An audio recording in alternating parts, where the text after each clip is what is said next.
Olá, boa tarde. Tiros atingem um motorista e passageiros de ônibus durante uma operação no Rio. A ação da polícia hoje cedo fechou as principais vias expressas. Moradores ficaram no meio do confronto entre policiais e traficantes.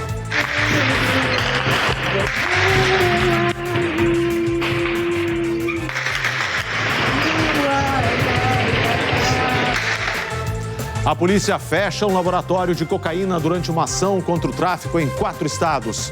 Produtores do Paraná pedem reforço na segurança para conter os furtos de café. O ministro Alexandre de Moraes ouve daqui a pouco o ex-presidente Bolsonaro no julgamento da tentativa de golpe. Durante a manhã, falaram o ex-comandante da Marinha, Almir Garnier, o ex-ministro da Justiça, Anderson Torres, e o ex-ministro do GSI, General Augusto Heleno. E veja também, a inflação perde força e fica em 0,26% em maio. O Banco Mundial prevê a pior década de crescimento econômico desde 1960. Motivo? A guerra tarifária de Donald Trump. E os protestos contra a política de imigração se espalham por cidades americanas. O Jornal Hoje está começando.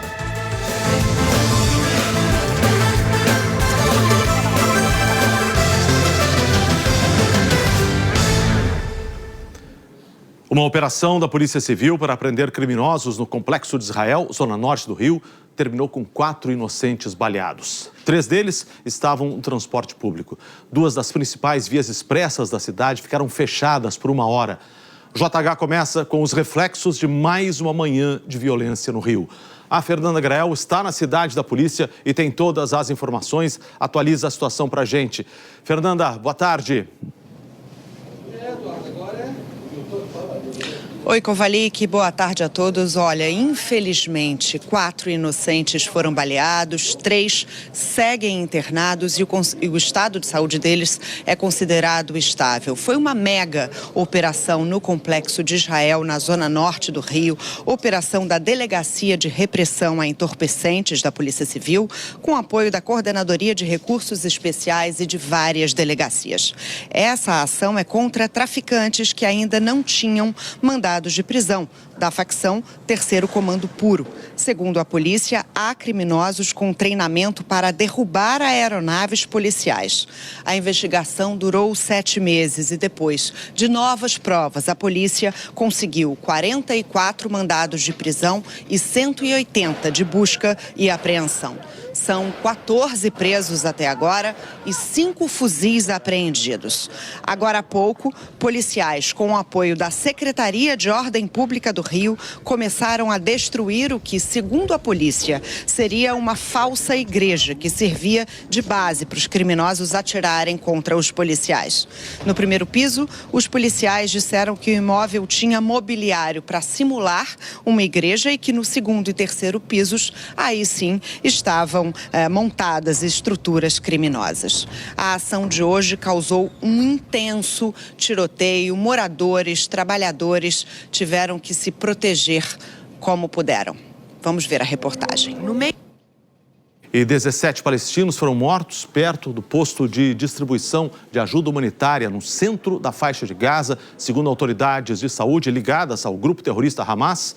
O exército de Israel disse que soldados dispararam tiros de advertência contra suspeitos que representavam uma ameaça para suas tropas. Quem traz as informações sobre a guerra em Gaza é o Ismar Madeira. Boa tarde, Ismar. Conta pra gente o que aconteceu hoje. Conto sim, boa tarde, Kovalik, para você, boa tarde a todos. Olha, essas pessoas tentavam chegar a um posto da Fundação Humanitária, que agora é responsável por entregar ajuda em Gaza. Segundo autoridades palestinas, elas foram surpreendidas pelos tiros. Na semana passada, Israel definiu algumas rotas de acesso a esse posto de distribuição como zonas militares e alertou os palestinos para não se aproximarem delas entre 6 da tarde e 6 da manhã. Segundo o exército israelense, os tiros de alerta foram disparados a centenas de metros e antes do horário de funcionamento do posto. O exército disse que está investigando e contestou o número de 17 mortos divulgado pelo Ministério da Saúde de Gaza. Israel deportou hoje cedo a ativista Greta Thunberg, que foi detida em alto mar numa embarcação que tentava chegar a Gaza com ajuda humanitária. Era um carregamento simbólico para denunciar as restrições israelenses à entrada de suprimentos no território palestino. Ao chegar a Paris, Greta acusou Israel de sequestrar os tripulantes em águas internacionais e disse que se recusou a assinar um documento declarando que entrou ilegalmente em Israel. Alguns dos 12 ativistas que estavam a bordo ainda estão presos em Israel. E um relatório das Nações Unidas, divulgado nesta manhã, afirma que Israel cometeu crime contra a humanidade por extermínio, por causa da morte de civis abrigados em escolas e locais religiosos em Gaza. O documento deve ser entregue ao Conselho de Direitos Humanos da ONU na semana que vem. Kovalik. Obrigado pelas informações. Boa tarde, Ismar.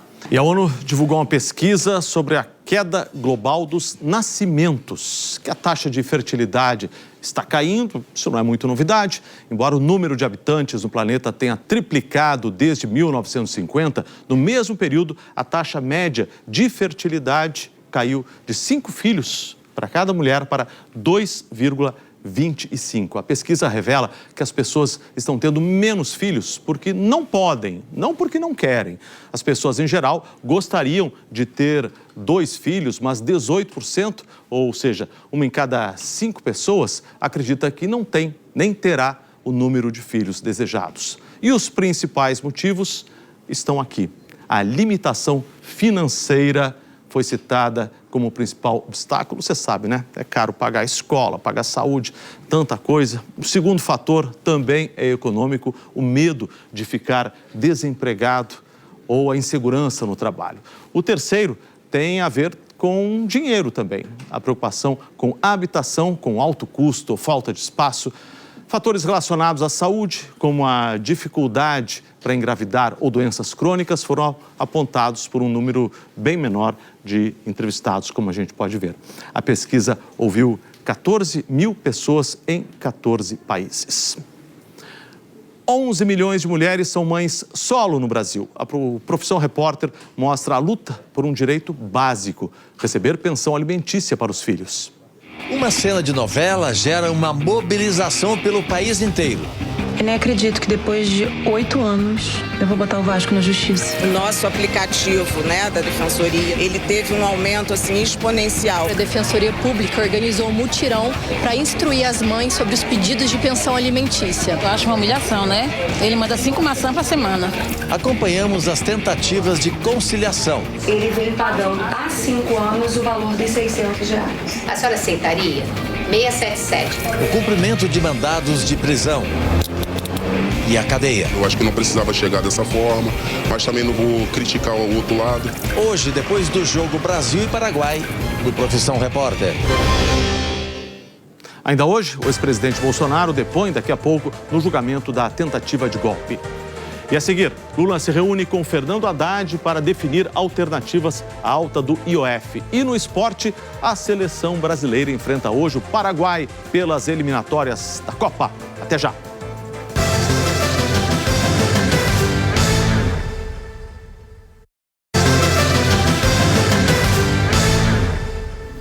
JH de volta, 2h08 pelo horário de Brasília. E o governo discute alternativas para aumentar a arrecadação depois de reações contrárias do Congresso e do setor produtivo ao aumento do IOF, o Imposto sobre Operações Financeiras. O presidente Lula se reuniu hoje com ministros, entre eles da Fazenda, Fernando Haddad, no Palácio da Alvorada. E quem está lá é Elisa Claveri, que vai trazer as informações. Elisa, boa tarde. Boa tarde, Kovalik. Boa tarde a todos. Além do presidente Lula e do ministro da Fazenda, Fernando Haddad, participaram também a ministra das Relações Institucionais, Gleisi Hoffmann, o ministro da Secretaria de Comunicação, Sidônio Palmeira, e líderes do governo no Congresso. Essa reunião aconteceu 2 dias após um encontro de Fernando Haddad com os presidentes da Câmara, Hugo Mota, e do Senado, Davi Alcolumbre, e líderes partidários. O ministro já tinha adiantado algumas alternativas para a derrubada do decreto que aumentou o percentual do IOF, mas disse que o texto só seria finalizado após uma validação do presidente Lula, que voltou ontem à noite de uma viagem da França. Entre as mudanças já anunciadas estão a taxação de 5% de títulos que hoje são isentos, como LCI e LCA, o aumento da tributação de apostas esportivas, que passaria de 12% para 18%, e o corte de 10% das das isenções fiscais. A expectativa é que o governo encaminhe parte dessas propostas em uma medida provisória que tem validade imediata. Outros pontos devem ser tratados por meio de um projeto de lei complementar. No Congresso já há reclamação da oposição e da bancada ruralista que resistem a algumas propostas. Líderes partidários também avisaram a equipe econômica da dificuldade política para discutir algumas medidas. E outra reclamação de alguns parlamentares é sobre a falta de medidas estruturantes para cortar gastos. Hoje à noite, as frentes parlamentares do empreendedorismo e da agropecuária vão se reunir para traçar estratégias contra os anúncios feitos por Haddad. E o ministro deve comparecer amanhã pela manhã na Câmara dos Deputados em uma sessão conjunta das comissões de Finanças e Tributações e também de Fiscalização e Controle. Agora há pouco, Haddad disse que vai encaminhar o texto para a Casa Civil e disse também que as medidas dependem de aprovação do Congresso Nacional. O que tem aderência? Quais as bancadas que vão apoiar essas propostas? O que faz sentido para o Congresso? Né? Porque aí nós vamos poder avançar como fizemos com o gasto tributário, por exemplo. Então nós precisamos ter um pouco da sensibilidade, do pulso do Congresso. Senão acaba acontecendo o que aconteceu ano passado, que uma boa parte das medidas acabaram não sendo aprovadas. A seguir, Jair Bolsonaro é o próximo a depor do julgamento da tentativa de golpe. Hoje de manhã falaram o ex-comandante da Marinha, Almir Garnier, o ex-ministro da Justiça, Anderson Torres, e o ex-ministro do GSI, General Augusto Heleno. A gente volta já.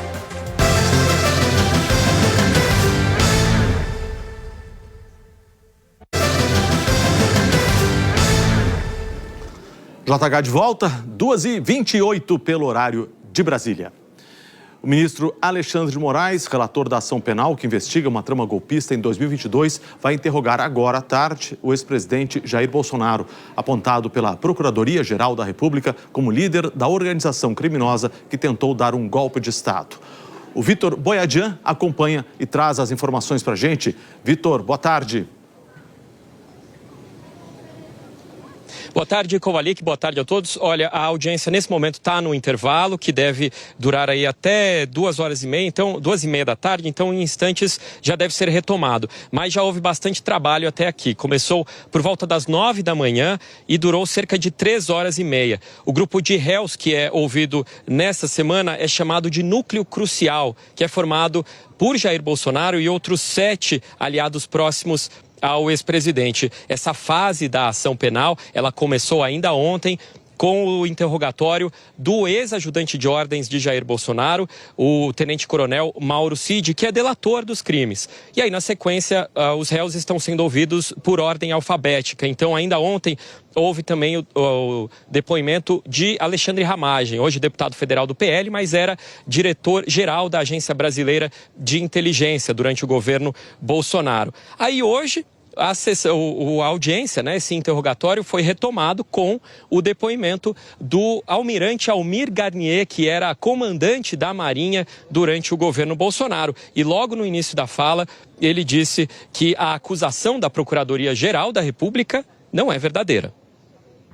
Na denúncia, a Procuradoria-Geral da República afirma que Almir Garnier se reuniu com o ex-presidente Jair Bolsonaro e com os demais comandantes das Forças Armadas no dia 7 de dezembro de 2022 e que nesse encontro foi apresentada uma minuta golpista com fundamentos jurídicos para amparar a decretação de medidas de exceção, como estado de sítio ou garantia da lei e da ordem. Kovalik, a audiência foi retomada agora há pouco. O ministro Alexandre de Moraes, que é relator dessa ação penal, ele interroga nesse momento o ex-presidente Jair Bolsonaro. Bolsonaro que está acompanhado por 2 advogados. Foi um pedido que ele fez ainda ontem ao ministro Alexandre de Moraes e teve esse pedido acatado para não um e sim 2 advogados acompanhá-lo. A previsão é que essa audiência dure até pelo menos 8 horas da noite. No início agora da audiência, Alexandre de Moraes já abriu com aquelas perguntas de praxe, perguntando se o ex-presidente conhece as acusações e se procedem as acusações feitas contra ele, o que ele negou. E nesse momento, o ex-presidente faz aí a apresentação da primeira resposta desse interrogatório, que deve durar então toda a tarde e um pouco da noite dessa terça-feira. E amanhã deve ser retomada a audiência com mais interrogatórios de outros integrantes desse núcleo crucial do chamado grupo que está sendo denunciado, processado por envolvimento nos atos golpistas do 8 de janeiro. Kovalik.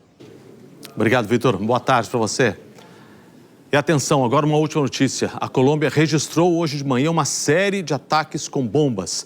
3 deles foram registrados em Cali, a terceira cidade mais populosa do país. Carros e motos explodiram em outras cidades.